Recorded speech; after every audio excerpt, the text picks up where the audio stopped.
पहली कहानी। ये लगभग 20 साल पहले की बात है। मेरे पापा के एक चचेरे भाई हैं जिनका नाम मनोज है। मनोज उस समय जवान थे और रात रात भर अपने दोस्तों के साथ मस्ती किया करते थे। एक रात करीब 2 बजे के बाद अपने दोस्तों से विदा लेने के बाद जब वो अपनी बिल्डिंग के पास वाले एक बरगद के पेड़ के पास बैठकर सिगरेट पीने लगे, तभी एक औरत जिसने बुर्का पहना हुआ था, उसने अपने हाथ में एक बच्चा भी लिया हुआ था। वो मनोज से आकर बोली, भैया मुझे बाथरूम जाना है, क्या आप मेरे बच्चों का संभाल लेंगे?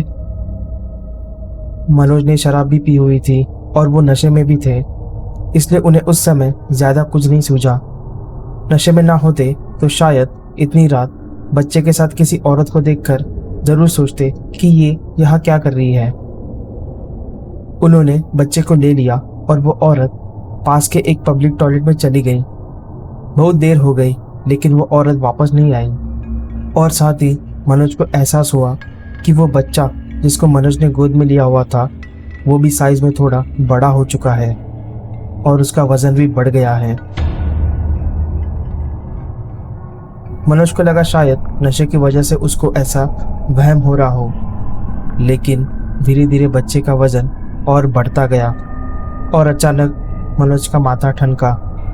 उसने सोचा कि उस औरत को गए हुए काफी वक्त हो चुका है और साथ ही ये बच्चा भी कुछ अजीब है।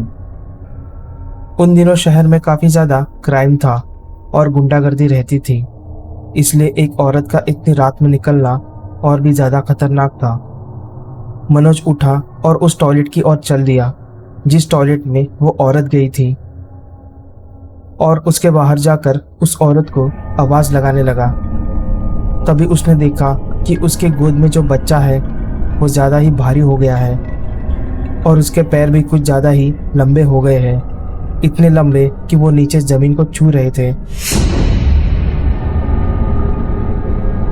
वो समझ गया कि ये औरत और ये बच्चा जरूर कोई छलावा है और उन्हें अपने दादाजी की बात याद आ गई कि अगर कोई छलावा हम पर चढ़ जाए या हमने उसे पकड़ा हो तो उसे जोर से जमीन पर पटक देना चाहिए और भाग जाना चाहिए।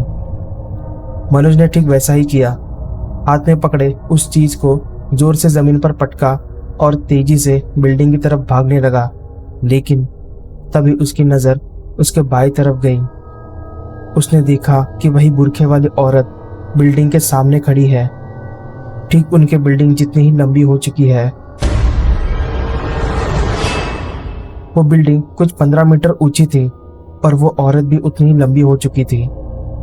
ये देखकर मनोज के तो होश ही उड़ गए और वो बिना कुछ सोचे समझे पीछे की तरफ भागने लगा जिस तरफ हमारा घर था।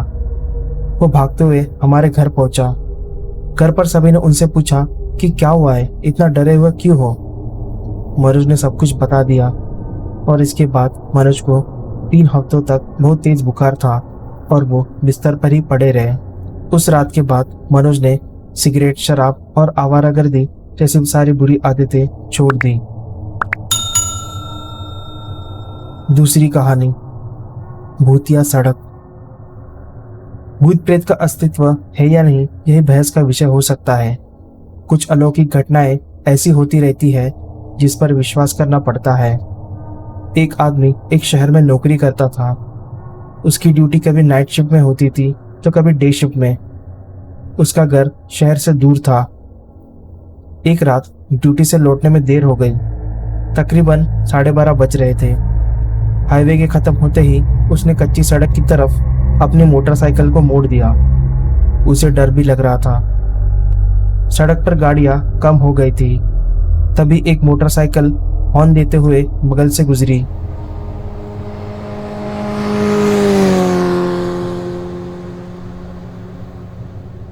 उसने देखा कि एक औरत उस सवार को पीछे से पकड़े बैठी थी। उसके कपड़े नीचे पहिए के पास हवा के झोंके में लहरा रही थी। कभी भी हादसा हो सकता था। उसने कहा, बहन जी अपना लहंगा को समेट लीजिए, अन्यथा चक्के में फंसने पर हादसा हो सकता है। यह कहकर वह आगे बढ़ गया और थोड़ी देर बाद वही मोटरसाइकिल वाला हॉर्न बजाते हुए फिर ओवरटेक किया। पर यह क्या, उसके पीछे बैठी वह स्त्री गायब थी। उसने इस बाबत उस मोटरसाइकिल वाले से पूछा तो जवाब और भी हैरान करने वाला था। उसने कहा कि वह अकेला ही मोटरसाइकिल चला रहा है, उसे जरूर कोई भ्रम हो गया है। खैर, इसके बाद वह 2 दिनों तक ऑफिस ही नहीं गया।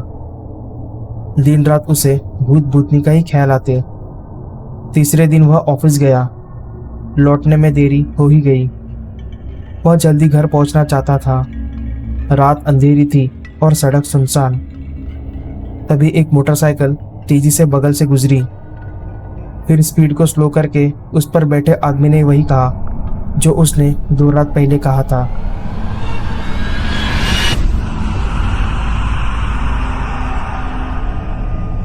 उसे पीछे अपने कानों में सांस लेने की आवाज सुनाई दे रही थी।